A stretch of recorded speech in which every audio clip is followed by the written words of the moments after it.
6% alcohol. Jamaican rum, full of funk. I think it was voted as one of 2019's best rums. Well, can I make that, Daiquiri? You can. Yeah. Might be a little bit of pseudo lime juice left, perhaps. What's pseudo lime juice? Perhaps another variety of citrus called lemon. You just tested me here now. Are you into all this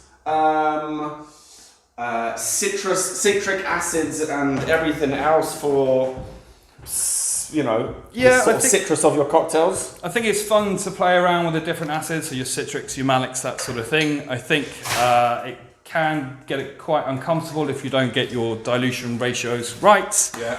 I think, unfortunately, we will forever be importing citrus into the UK.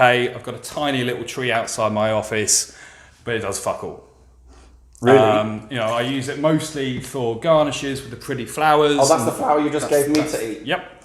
And the leaves are very aromatic as well, but I don't see us necessarily having full-blown lime sort of plantations, etc., happening in the UK anytime soon. Needs to get a very, very big greenhouse.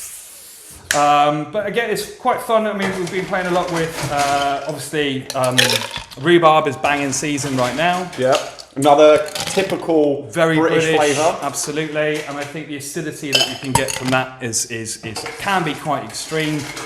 Something that we've been playing with, and I suppose it's quite predominant here in Sussex because of the wine industry, but Verjus.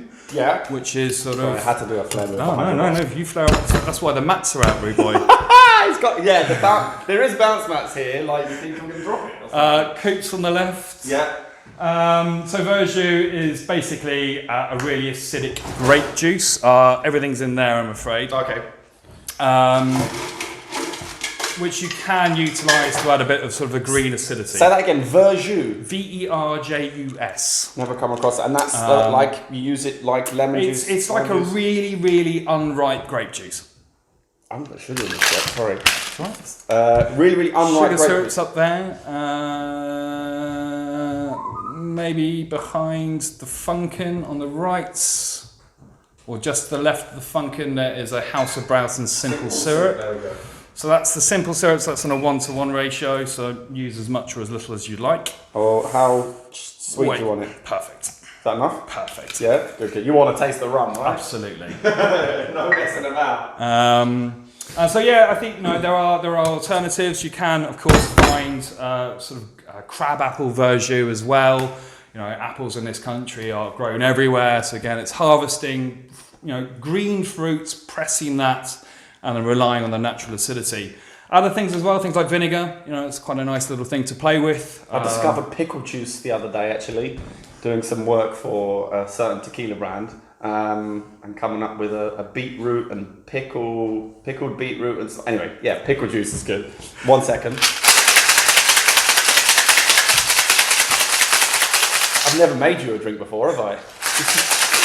I feel the pressure. I don't think I made you one either. Equal pressure. Unless it was at one of these festivals many years ago, but I don't know if we ended up in the same place. No, I think we were both involved in the same program. You don't want to find the silly fine strain, do you? It is too hot. We are subtropical in Brighton today. Almost reminds me of home. No, I miss the hardcore event days. Just physically wise, mentally wise, I'm not entirely sure I'll be able to cope with it anymore.